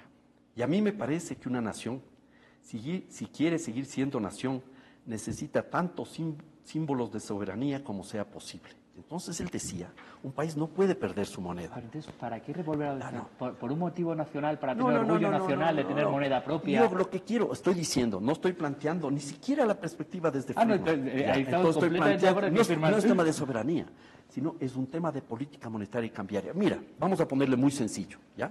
En política económica tenemos varias herramientas, como los dedos de la mano. Política financiera, política laboral, política comercial, política fiscal, política monetaria y cambiaria. ¿Qué hicimos nosotros para resolver los problemas por incapaces? Cortarnos el dedo. En lugar de mejorar el dedo, nos cortamos el dedo. Teniendo en cuenta que el gobierno abusaba de su moneda, lo que se hizo fue evitar que el gobierno abuse de la moneda. No se trata de que el gobierno abuse, lo que trata es de recuperar este dedo pero, para tener la capacidad de intervenir en un mercado mundial flexible que no acepta rigideces. Pero cuando lo utilizó para abusar de él porque lo controlaba. Entonces, pero lo utilizó, mira. El Sucre vivió más de 100 años y la política monetaria y cambiaria del Ecuador no siempre fue una catástrofe. Hombre, pasamos, desde que llegó las exportaciones petroleras, se pasó de 5 sucres por dólar a 25.000. Para. Con las exportaciones las exportaciones petroleras en los años 70 se mantuvo en $25, 25 sucres por dólar. Y del 25 a los 80, se mantuvo 25 sucres por dólar durante todos los años 70. Cuando el gobierno no utilizó la política, o sea, cuando el gobierno no utilizó el Banco Central, teníamos un sucre fuerte. Bueno, es lo que tú mantienes de tu criterio. No es el problema de la política monetaria y cambiaria, sino de quién y cómo se maneja la política monetaria y cambiaria. Si fuera el problema de la política monetaria y cambiaria, todos los otros países habrían llegado a la conclusión de que hay que perder la moneda nacional. Colombia no lo perdió. No. Venezuela tiene graves problemas. Este es un ejemplo malo. Tienes el Perú, tienes Chile, tienes otros países, tienes Bolivia. Con bancos centrales muy independientes. Es relativamente bastante independientes. Más independientes que el venezolano o el argentino. Bueno, pero ahí tienes a Chile también, por ejemplo. Y no está perdiendo su política monetaria. No. Costa Rica no pierde su política monetaria. La cuestión sería... Y entonces, aquí el tema es, permíteme hacer un ejercicio, porque el tiempo apremia. Sí, tenemos... ¿Cómo podríamos salir de la dolarización? El por qué, discutamos después si quieres. Seguimos discutiendo. ¿Cómo salir? Porque la gente entra en pánico. Dice, ¿me van a quitar los dólares? No. La primera decisión para salir de la dolarización, nadie tiene que entregar sus dólares. Tú te puedes quedar con todos los dólares que tú quieras. Síguelos manteniendo. Porque en el caso ecuatoriano tenemos un problema muy grave. Tenemos que introducir una moneda nacional, que de hecho ya está, que es la moneda electrónica. ¿Ya? La moneda electrónica ya está ahí. Nosotros podemos llegar a tener algún rato el dólar ecuatoriano. Esa moneda electrónica se llama dólar ecuatoriano y no hay ningún problema, porque no está patentada la palabra dólar en por si acaso. ¿Ya? Hay dólar canadiense, hay dólar australiano, hay dólar liberiano, hay muchos dólares en diversas partes, ¿no es cierto? No hay ningún problema, la gente no entra ahí en nerviosismo porque ya aparece el Sucre o porque aparece el Rafaelito o cualquier otra cosa. No, la gente no entra en nerviosismo, ¿no es cierto? Tú te quedas con todos tus dólares. Pero un detallito. Si tú vas a pagar servicios públicos o a comprar bienes públicos, pagas con moneda nacional. Entonces, pasa a ser no es una moneda de curso forzoso, es una moneda de curso forzoso de tal manera que habría competencia. Paciencia, recién estamos empezando. Entonces, el primer punto, tú tienes necesidad de moneda nacional para pagar los servicios públicos. Primer punto. Moneda de curso forzoso, en principio, solo para servicios públicos, pero libertad monetaria... Los que nosotros tenemos que partir con una convertibilidad, porque tenemos que introducir otra moneda. ¿Ya? Segundo punto importante, muy importante aquí, tú puedes entregar los beneficios del Estado, bono de desarrollo, solo en moneda nacional, ¿por qué no? En cuyo caso ya estás... Tercer punto importante, ¿ya? Las tasas de interés en los bancos, porque ese es el punto más complicado, ¿ya? Si tú quieres contratar un crédito en moneda nacional, te doy más ventajas que en dólar. Te doy 2% menos, ejemplo, puede ser otro. Tasa de interés menos. Pero más bien sería al revés, puesto que al principio habría desconfianza en esa nueva moneda. Por tanto, no, yo te doy más ventajas si tú contratas créditos en moneda nacional. Y ante el temor a que el gobierno vuelva a imprimir, vuelva a abusar de la emisión inorgánica de la moneda nacional, entonces, se anticipará, como ocurrió, se anticiparán los tipos de interés y te exigirán más tipos de interés. Bueno, lo que quiero es hacer atractiva la moneda nacional. Entonces, bajo la tasa de interés o amplío los plazos para los créditos en moneda nacional. Entonces la gente va a tomar sus decisiones. Agente económico, empresario, que requiere un crédito para ampliar mi producción, Si en dólares tengo que pagar 14, 18%, 20%, lo que sea, porque las tasas de interés en dólares están todavía muy elevadas en este país, o en moneda nacional 4 o 5 puntos menos. Escojo y veré qué es lo que ¿Pero hago. quién paga el diferencial? Asumimos la sociedad como todo. El Estado estaría pagando, No subvencionando está pagando, a los bancos no está subvencionando a nadie, porque los bancos están pagando y recibirán moneda nacional a cambio de pago. Sí, pero Entonces, luego tienes que dar un paso más allá. Manejas el encaje bancario. Encaje bancario más alto en dólares, encaje bancario más bajo en moneda nacional. ¿Para qué? Para que la banca preste moneda nacional, ¿no es cierto?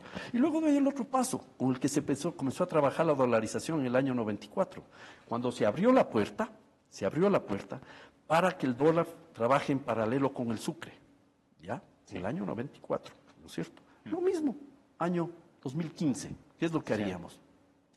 Sí. Todas las transacciones que quieran tener protección del Estado tienen que hacerse en moneda nacional. Tú puedes arrendar tu departamento de dólares, pero no tienes protección del Estado. ¿Y el plazo sería para luego, cuánto sería el plazo hasta que la economía pase a estar en moneda nacional? Este rato no te puedo dar un plazo. ¿Ya? Habría que hacer un estudio, no tengo tan afinado el asunto. Yo trabajé eso en el año 2004, 2003, 2004 e hice una propuesta concreta que está publicada. Hay varios artículos al respecto y es muy interesante este debate que ya lo tuvimos, ¿ya? Sobre todo en el Foro Ecuador Alternativo, donde se incorporó en el año 2001 el actual presidente de la República, con quien conversábamos de estos temas y entre los dos, contrarios a la dolarización, buscábamos alternativas. Él tiene incluso un artículo publicado aquí en la Flaxo, sí, en donde comenta artículo mío y de otras personas, donde establece los mecanismos que permitan impedir dos cosas claves. Uno, una corrida bancaria y dos, una fuga de capitales. Y la gran clave es confianza. ¿Cómo generas un escenario de confianza, no es cierto? Él defendía la desdolarización a través de la moneda regional, ¿ya? Y yo planteaba la desdolarización buscando una moneda nacional, sin oponerme a la moneda regional. Y había otras opciones, por ejemplo, en un momento dado, sin analizar todos los problemas políticos de Colombia, se podría llegar incluso a tener una unidad monetaria con Colombia, en la cual nosotros tendríamos la posibilidad de compartir decisiones de política cambiaria y monetaria con los colombianos. Es curioso porque en moneda regional sería más razonable pensar en el ALBA, que sería una con Venezuela, con Bolivia, y sería una... El ALBA es una organización más de tipo geopolítico que económico. Yo creo que es una de sus grandes debilidades. Habría que pensar la moneda regional con UNASUR, pero lamentablemente los países grandes, sobre todo Brasil, no tienen interés en eso. Brasil no apuesta por el Banco del Sur, ¿ya? Tiene su BND, el Banco de Desarrollo, que es más poderoso que el Banco Mundial y no quiere perder el control de su banco y no apuesta por una integración horizontal. Entonces, lo que hay es que ir generando las condiciones para recuperar la política monetaria y cambiaria. No se trata del tema de soberanía que recomendaba el mismo Friedman, sino incluso se puede avanzar más. Mira, se puede aprender de todas las escuelas. Friedrich von Hayek, contrario a que la moneda esté en manos de la banca central y partidario que la moneda esté en los bancos privados, tiene una propuesta que podríamos pensarla, la subasta de la moneda, sacar a subastar la moneda. Entonces sacas a vender moneda nacional. Pero es en dólares. Porque lo que usted me está proponiendo... Entonces lo que yo quiero es recuperar una moneda nacional. Pero la competencia entre monedas que se produciría en este modelo se parece mucho a las ideas de Hayek de los 80 de competencia entre monedas a nivel internacional. Nosotros a nivel internacional no estoy hablando en el caso ecuatoriano. ¿Por qué? Hay que pensar que nosotros para salir de la dolarización tenemos que tener un escenario de confianza, porque si no el asunto podría ser muy autoritario y muy violento. La cuestión es, a día de hoy, o sea, la única ventaja que tiene el dólar es que todavía se confía en el gobierno de Estados Unidos o la Fed. De aquella manera puede tener muchas dudas y sí se salió del sucre es porque no había ninguna confianza ni en el gobierno ecuatoriano ni en el Banco Central ecuatoriano. Salió del sucre, queremos, porque le mataron la confianza, los banqueros y sus gobiernos. 15 años en que ya no había, o sea, desde los 80, desde que perdió el tipo de cambio de los 25, empezó el rate alcista hasta los 25.000. Bueno, pero la pregunta es, la rigidez cambiaria no es en sí el problema. La pregunta sería, ¿cómo ¿Por qué confiar? ¿Por qué confiar? Se va a llegar a confiar en el gobierno ecuatoriano porque evidentemente si el gobierno ecuatoriano vuelve a adquirir la moneda sería para tener política monetaria que básicamente es emisión inorgánica, que es el gran instrumento de la política monetaria. Cuando se dice política Eso de monetaria emisión inorgánica o no orgánica, eso no es el tema de fondo, hombre. La política monetaria es volver a tener el dedo para poder Sí, manejar los 5 dedos pero con ese y dedo, poder ¿qué se enfrentar hace en la el fondo? economía. Emitir moneda. Es para eso, para lo que se quiere tener una moneda En propia. algunos casos, para emitir moneda, cuando hay problemas, en lugar de sufrir los impactos de una recesión con una moneda nacional, tú puedes salir adelante. Emisión inorgánica. Eso es quantitative easing. Lo mismo es el dólar, pura emisión inorgánica. Lo mismo. El dólar es pura. Entonces, estamos hablando claro, entonces, ya nos vamos entendiendo al final. Entonces, el tema aquí no es que la desdolarización resuelve los problemas. No. La desdolarización nos permitiría tener política monetaria y cambiaria propia para enfrentar los efectos internacionales, sobre todo, sin mayores sobresaltos y sin mayores problemas estructurales. Este es un problema que tenemos que tener muy claro. ¿Qué estamos haciendo frente a la devaluación de Colombia? El peso ha perdido como un 28% el año pasado. Sí, bueno, pero en realidad... Entramos a las salvaguardias. Sí, pero pero el peso, lo que ha ocurrido es que el dólar se ha revaluado con respecto al peso. No es que Colombia haya tomado una decisión de devaluar su moneda. Pero el impacto es ese. Sí, pero se está penalizando al gobierno y además el 18% con respecto al máximo histórico. Luego podrías haber tomado cualquier otro. Es el 28% el año pasado. Y es claro, podríamos decir Ecuador se benefició de la apreciación del dólar y los colombianos no hicieron nada. Pero mira, ese es el mercado. Ese es el mercado. Esa es la imposición de una lógica donde el mercado muchas veces no funciona, porque está imponiéndose el imperio del dólar, que de mercado no tiene nada. Bueno, y en Colombia el imperio del peso. Y entonces, eso es su moneda, es su soberanía. Colombia no impone a los países vecinos, ¿ya? Entonces, pero bueno, vamos al tema acá, ¿ya? El problema aquí es que cuando usted habla, parece que Estados Unidos impuso la dolarización en Ecuador. No, eso no he dicho. El Fondo Monetario Internacional y el gobierno de Estados Unidos se opuso a la dolarización de Ecuador. Volviendo a ese tema y a esa época, los Estados Unidos actuaron con la lógica de escopeta de 2 cañones. ¿Has visto escopeta de 2 cañones? Sí. ¿Ya? Por un lado decían no, por otro lado decían sí. Hay declaraciones en contra. Y hay otros que decían, si los ecuatorianos lo hacen, pues adelante, sigan adelante. Sí, pero eso no es a favor, eso no es apoyamos el gobierno, la decisión de es que no podían apoyar, porque los Estados Unidos no quieren hacerse cargo, no querían hacerse cargo de las situaciones críticas de ningún país. Y entonces ahí tenemos una gran diferencia. No impuso Estados Unidos la dolarización en Ecuador. Eso lo he dicho, eso no, en ningún instante he dicho. Pero los Estados Unidos son los principales beneficiarios de la dolarización del Ecuador porque amplía su mercado. ¿Ya? La aspiración de los Estados Unidos de tener una moneda única en América Latina es muy vieja. Sí, pero la economía ecuatoriana con respecto al tamaño de la economía estadounidense es completamente marginal lo que puede ser. Recuerda que en el año 99, 2000, había un grupo de diputados y de senadores de los Estados Unidos que impulsaban una ley para alentar la dolarización. Creo que llegó a pasar esto en la Cámara de Representantes y no en el Senado o al revés. Nunca llegó a ser ley. Y sobre todo uno de los aspectos que se discutía la cuestión del señoriaje. Sí. Que no lo he mencionado porque para mí no es la cosa de fondo. Es una cosa marginal. O sea, sí, ni siquiera marginal completamente no diría, pero no es lo tema de fondo, ¿no es cierto? Los Estados y entonces había señales así. Los Estados Unidos no se iban a hacer cargo de una crisis, ¿ya? Pero están contentos de que otro país use su moneda. Y eso es favorable para ellos. En realidad, solo un senador propuso la ley y no llegó a tener ningún apoyo. En una de las cámaras sí se aprobó, en otra no. Si no es que no tuvo ningún apoyo. Tuvo muy poco apoyo, no tuvo una repercusión. No tuvo suficiente apoyo. No tuvo una repercusión. Y esa es una vieja aspiración de los Estados Unidos. En 1889, los Estados Unidos convocaron a todos los países de América, ¿ya?, a una gran conferencia, en donde plantearon la creación de un gran mercado desde la Patagonia hasta Alaska, y de una moneda común, una moneda de plata. Y eso está contado, si alguien quiere leerlo, en una crónica maravillosa por José Martí, el 31 de mayo de 1891, en la revista ilustrada publicada en Nueva York.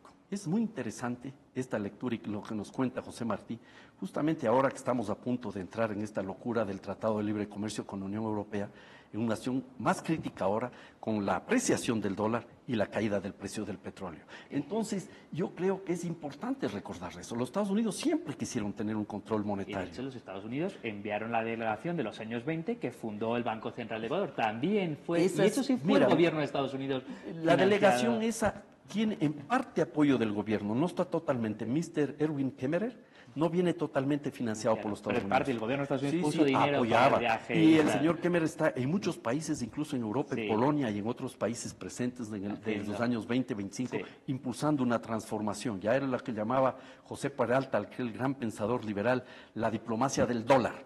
¿ya? La Él diplomacia. quería crearlo, Claro, ese- el el imperialismo balance. del dólar, para Claro, imponernos una moneda más o menos controlada en función del dólar, y luego recordemos lo que hicieron los Estados Unidos.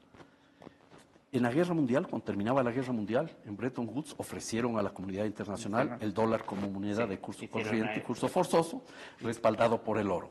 Con el Había gran- la otra, este es el señor White, Hmm. señor Keynes. ¿Qué es lo que decía Keynes? Hagamos el Bancor una moneda común, para que no sea una moneda única. El partidario de Bretton Woods estuvo muy complacido con la decisión. No se opuso no de una fue- manera- no fue su tesis, No fue era su tesis, otra. pero luego apoyó. Sí, sí, sí. Nos indican que el tiempo, pero terminemos la idea. Agosto del año 71, el señor Nixon tierra. terminó con lo que era el compromiso norteamericano, de Del responder con oro el dólar. Y comienza lo que tú dices, la emisión inorgánica. Bueno, ya había emisión orgánica durante todos los 50, Bueno, claro, 60, lo sobre que pasa es todo que el 60s, reconocimiento. 60s con la invasión a Vietnam hay que y pagar, sí, sí, a pagar la había- guerra, las aventuras eso es. imperialistas en Indochina, y eso le pasa factura a los Estados Unidos. Y estamos viendo entonces que el dólar no es esa moneda tan poderosa. Hagámonos una pregunta. ¿Qué pasa si el dólar pierde fuerza en el mercado mundial? ¿Qué hacemos nosotros? ¿Nos vamos a quedar aferrados, cual casi colonia, a los Estados no, no, Unidos con un dólar? el- ¿O cómo pensamos recuperar una política monetaria propia? Si me hace la pregunta a mí, yo tengo clarísimo. O sea, la pregunta es ¿dónde me quedarme e ir a dónde? Porque ir a una moneda nacional para que haya más emisión orgánica, pero con respecto al dólar puede haber otras muchas opciones. Puedes ir a patrón oro, puedes ir a...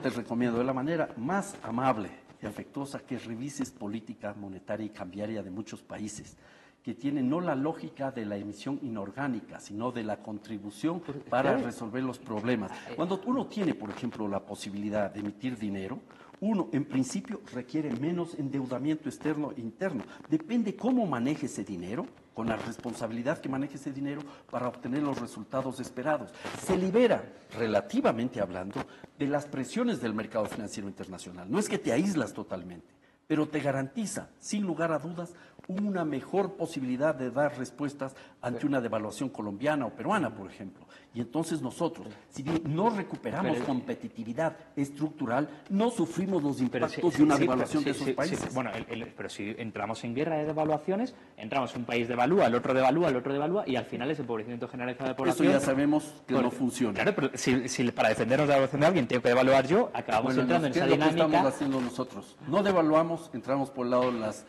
de las salvaguardias cambiarias. Lo cual es perjudicar a tus propios ciudadanos que quieren importar en productos de Bueno, lo Colombia. que tenemos es que ir pensando qué productos vamos a seguir importando, porque Ese ese es parte de otro problema. No Claro, es cuestión de importar todo lo que tú quieras. Ahí es la gran pregunta. Todo lo tenemos que hacer. quieran los ciudadanos importar. Esa No, no, es la cuestión. No, porque todo lo que quiera venderte el capital. No, aquí hay que pensar. Todo lo que puedan comprar. Nosotros Eso es. tenemos que plantearnos entonces otro tipo de política económica, que parte, por ejemplo, del tema de la soberanía alimentaria.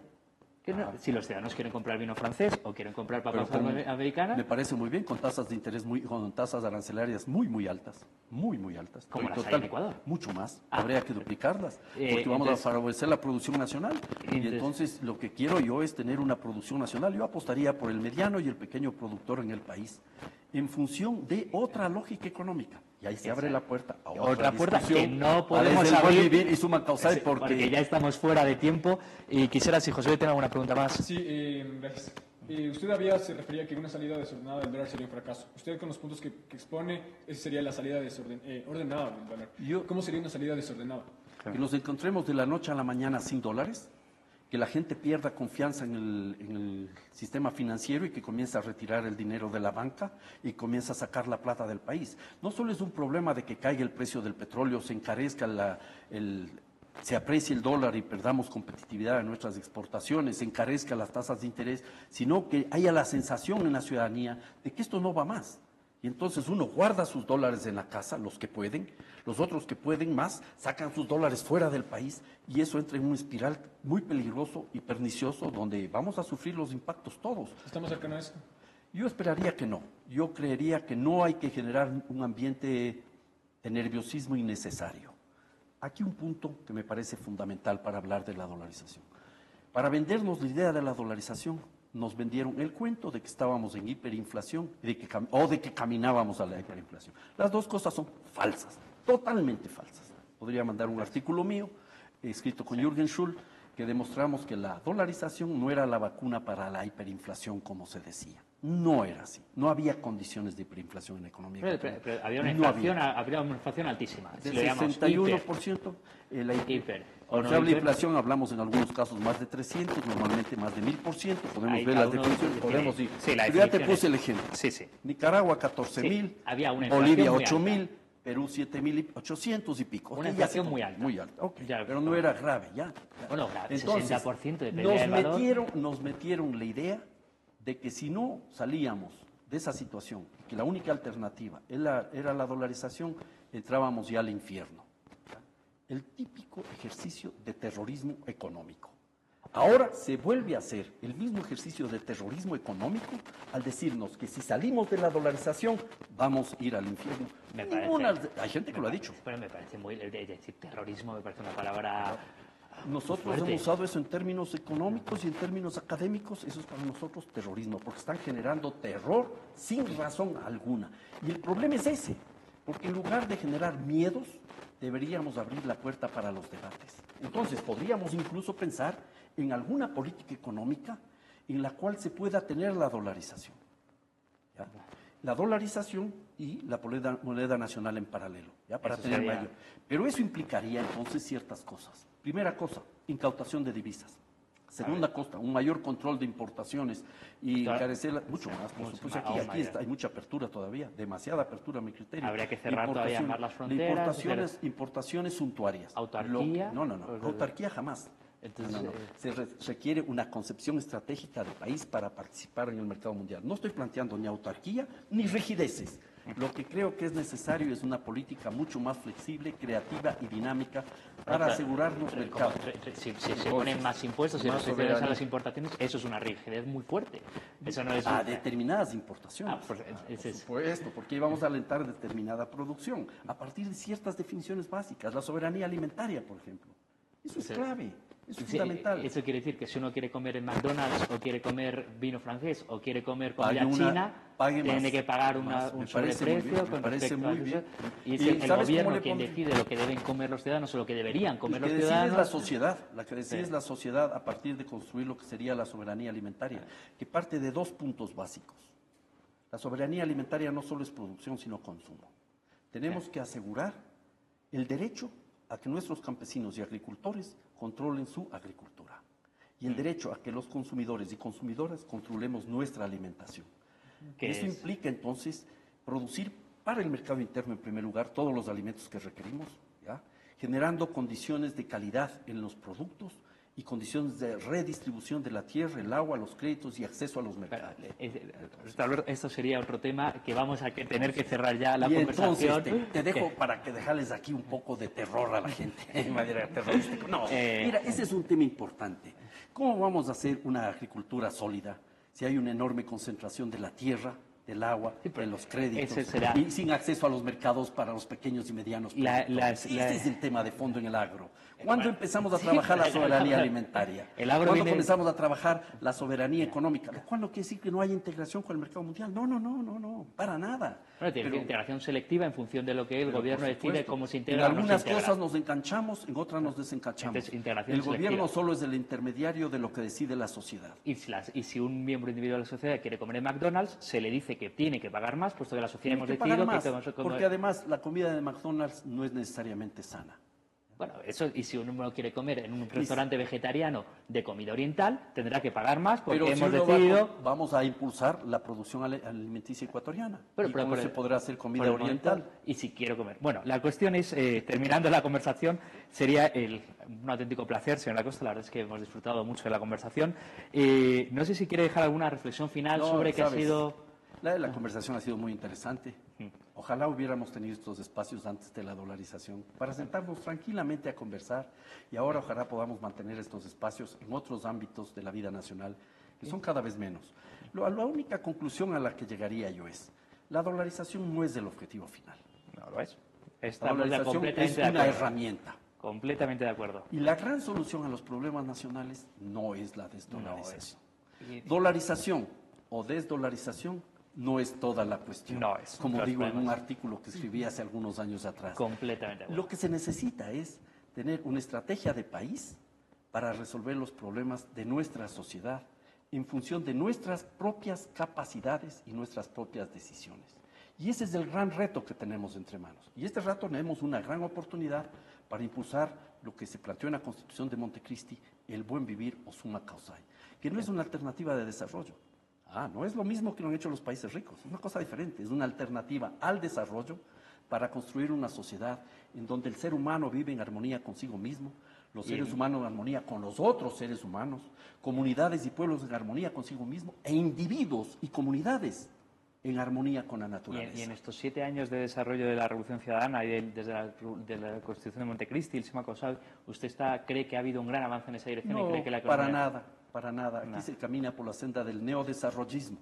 Ni siquiera hay socialismo. Aquí lo que hay es socialismo, lo que hay es neoextractivismo, y la el retórica... extractivismo del siglo XXI. Una gran propaganda. Este presidente es suficientemente hábil para dar discursos que parecen de izquierda y hacer cosas que son de derecha. Es el gran modernizador del capitalismo, con una propuesta autoritaria y tecnocrática, para ponerlo en términos sencillos, a que nadie se confunda. Es como un conductor de bus que pone direccionales a la izquierda y curva a la derecha.